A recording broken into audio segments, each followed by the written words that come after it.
Annabelle haunted doll के बारे में तो आप सबने सुना होगा, पर शायद आप में से बहुत से लोग ये नहीं जानते कि एनाबेल डॉल की स्टोरी रियल इंसिडेंट्स पे बेस्ड है। इस वीडियो को एंड तक ज़रूर देखिएगा क्योंकि आज मैं आपको एनाबेल डॉल से रिलेटेड सारी इन्फॉर्मेशन दूंगी जो कि शायद आपने पहले कभी ना सुनी हो। एनाबेल डॉल की कहानी शुरू हुई थी 1970 में। एक लड़की जिसका नाम था डॉना, उसकी माँ ने उसे एक एंटीक डॉल गिफ्ट की। डॉना को बचपन से ही एंटीक डॉल्स का बहुत शौक था। यही वजह थी कि बेशक से डॉना कॉलेज में थी, लेकिन उस एज में होने के बावजूद भी अभी तक वो डॉल्स से खेलती थी। डॉना कॉलेज में नर्सिंग की एजुकेशन पूरी कर रही थी। वो कॉलेज से करीब एक अपार्टमेंट में रहती थी और जो लड़की उस अपार्टमेंट में उसकी रूममेट थी उसका नाम था एंजी। जब डॉना की माँ ने उसको डॉल गिफ्ट की, उस वक्त डॉना ने उसे हंसी खुशी कबूल कर लिया और उस डॉल को अपने रूम के बेड पे रखकर डॉना अपनी दोस्त एंजी के साथ किसी काम से बाहर गई।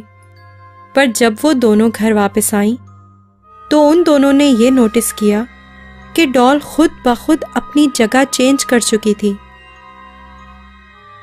शुरू में तो डॉना को ये लगा कि शायद ये सब उसका वहम है, पर फिर ऐसा बार बार हुआ। डॉल को डॉना एक जगह रखकर जाती थी, मगर जब वो घर वापस आती थी तो डॉल उसे कहीं और मिलती थी। जैसा कि अक्सर डॉना रात को एनाबेल के साथ सोती थी और उसको बेड पर छोड़ के ही कॉलेज चली जाया करती थी। पर जब वो घर वापस आती थी तो एनाबेल उसे सोफे पे पड़ी मिलती थी या कभी किसी चेयर पे बैठी नजर आती थी। आहिस्ता आहिस्ता ये वाकयात और भी बढ़ते गए और कुछ अरसे बाद तो ये चीज़ें और भी खौफनाक और डरावनी होने लगी। एक बार तो ऐसा हुआ कि डॉना और एंजी जब अपने कॉलेज से वापस अपने अपार्टमेंट में आई तो उन्हें घर में मुख्तलिफ जगहों पे बहुत सारे पेपर्स मिले जिनके ऊपर लिखा हुआ था हेल्प अस, हेल्प अस। और सबसे ज़्यादा हैरानकुन बात यह है कि उन पेपर्स पर राइटिंग ऐसी थी कि जैसे ये सब किसी छोटी सी बच्ची ने लिखा हो। डॉल की पोजीशन बदलना उन दोनों लड़कियों के लिए एक आम सी बात हो गई थी। एक रात जब डॉना और एंजी अपने घर वापस आईं तो उन दोनों ने डॉल को वहीं पाया जहां पे वो उसे छोड़ के गई थी। ये देख के डॉना को कुछ अजीब सा महसूस हुआ।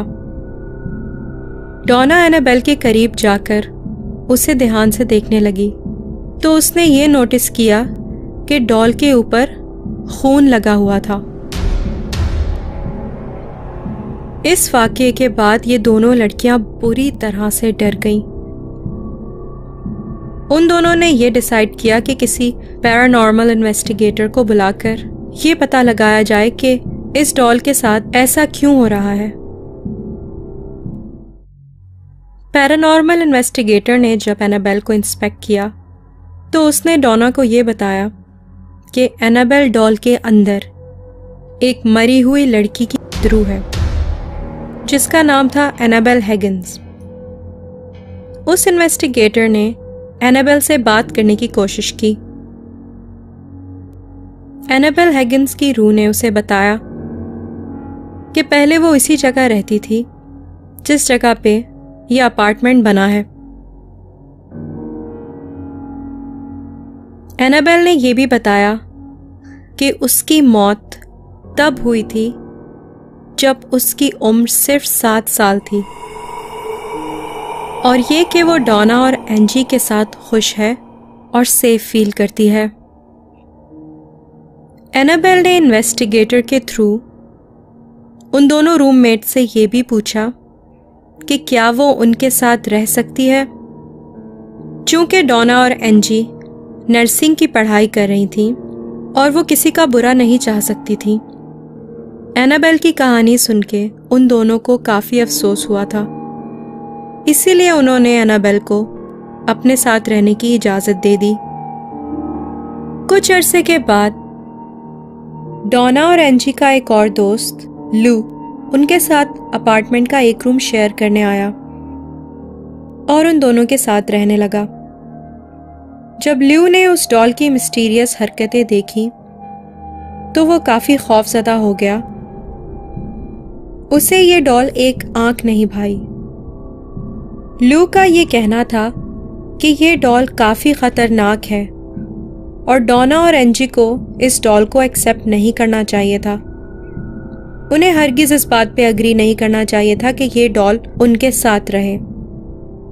ल्यू के ऐसा कहने पे डोना ने उसे समझाया कि जो कुछ भी वो सोच रहा है वो गलत है और ये कि इन्वेस्टिगेटर ने उनसे कहा है कि डॉल के अंदर एक 7 साल की मासूम बच्ची की रूह है जो कि सिर्फ प्यार चाहती है और किसी को नुकसान नहीं पहुंचा सकती। पर डोना इस बात से बिल्कुल अनजान थी कि जल्द ही उसकी ये बात गलत साबित होने वाली है।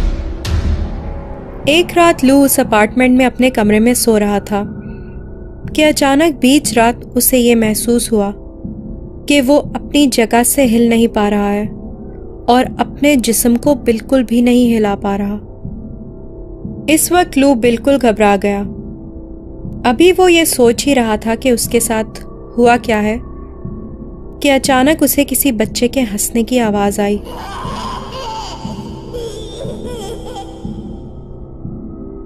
उसने अपने बिस्तर से नीचे झांका तो उसे एनाबेल डॉल दिखाई दी जो उसी की तरफ देख रही थी। आहिस्ता आहिस्ता एनाबेल डॉल ल्यू के करीब आने लगी और उसके बहुत करीब आके उसकी आंखों में आंखें डालकर उसे घूरने लगी। लू अपने जिस्म को बिल्कुल भी नहीं हिला पा रहा था। वो बेबस अपने बिस्तर पे पड़ा था और अचानक वो खौफ से बेहोश हो गया। अगले दिन जब लू की आंख खुली तो वो ये देख के हैरान रह गया कि एनाबेल डॉल तो अपने कमरे में ही थी। लू इतना कंफ्यूज था कि उसे समझ नहीं आ रही थी कि जो कुछ भी उसके साथ रात में हुआ क्या वो हकीकत थी या सपना। उस दिन लू और एंजी अपार्टमेंट में अकेले थे कि अचानक डोना के कमरे से उन्हें एक अजीब सी आवाज सुनाई दी।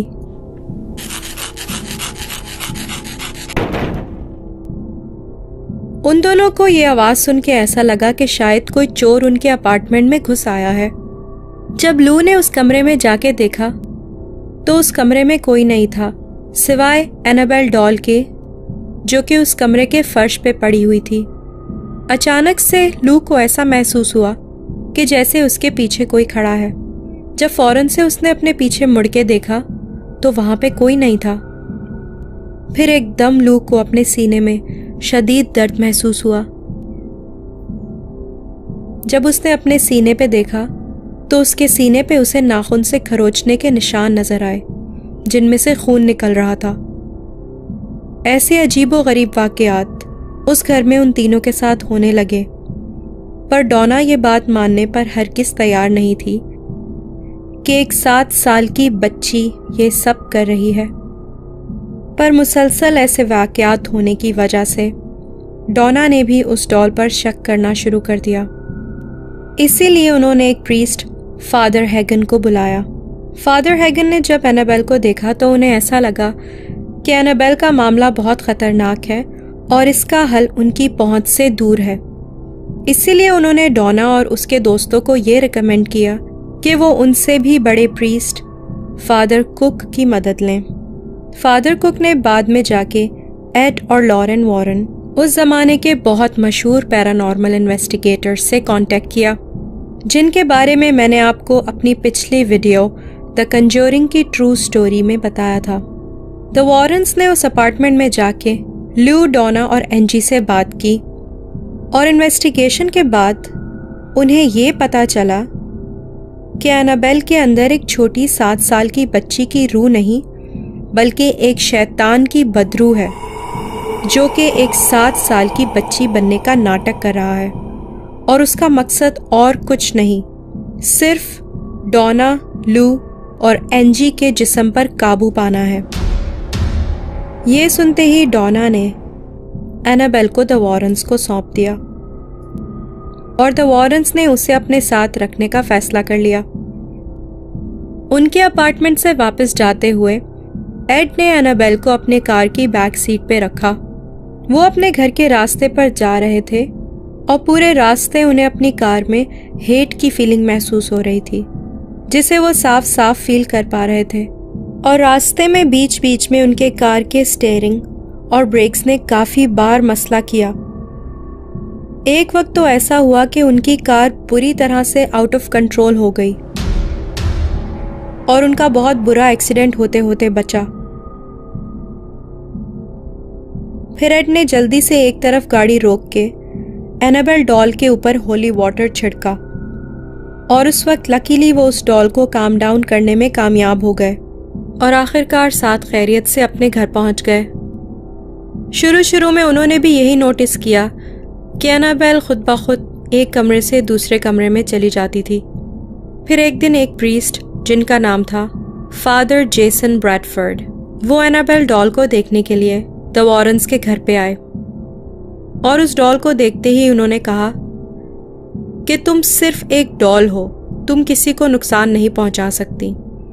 इस बात को सुनकर एड ने फादर से कहा कि आपने ऐसा कहकर अच्छा नहीं किया, आप ये बात ना कहते तो बेहतर होता। फिर उन्होंने फादर को यह एडवाइस किया कि घर जाते वक्त आप गाड़ी ध्यान से चलाइएगा और घर पहुंच के मुझे फ़ोन पे इत्ला ज़रूर कर दीजिएगा, क्योंकि एड का ये मानना था कि फादर जेसन ने एनाबेल को ऐसा कह के उसे गुस्सा दिला दिया है।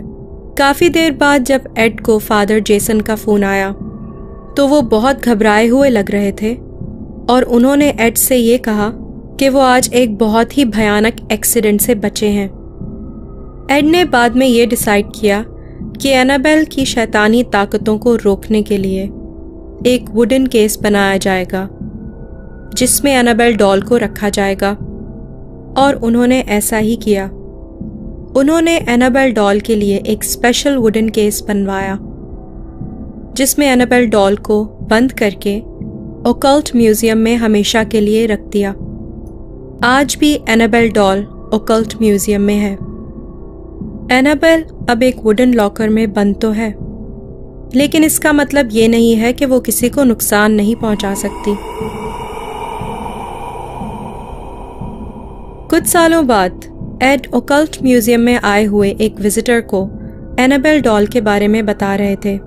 तभी उस विजिटर ने एनाबेल डॉल का मजाक उड़ा दिया। बाद में जब वो विजिटर अपनी दोस्त के साथ बाइक पे घर जा रहा था तो उनका बहुत ही भयानक एक्सीडेंट हो गया जिसमें उस लड़के की जान चली गई और उसकी दोस्त को शदीद चोटें आईं और वो बाल बाल बच गई। जब उसकी दोस्त से पूछा गया तो उसने बताया कि रास्ते में वो लोग एनाबेल डॉल का मजाक उड़ा रहे थे कि अचानक से उसने अपनी बाइक का कंट्रोल लूज कर दिया और उसकी बाइक जाके दरख्त से टकरा गई और इसी हादसे में उसके दोस्त की मौत हो गई।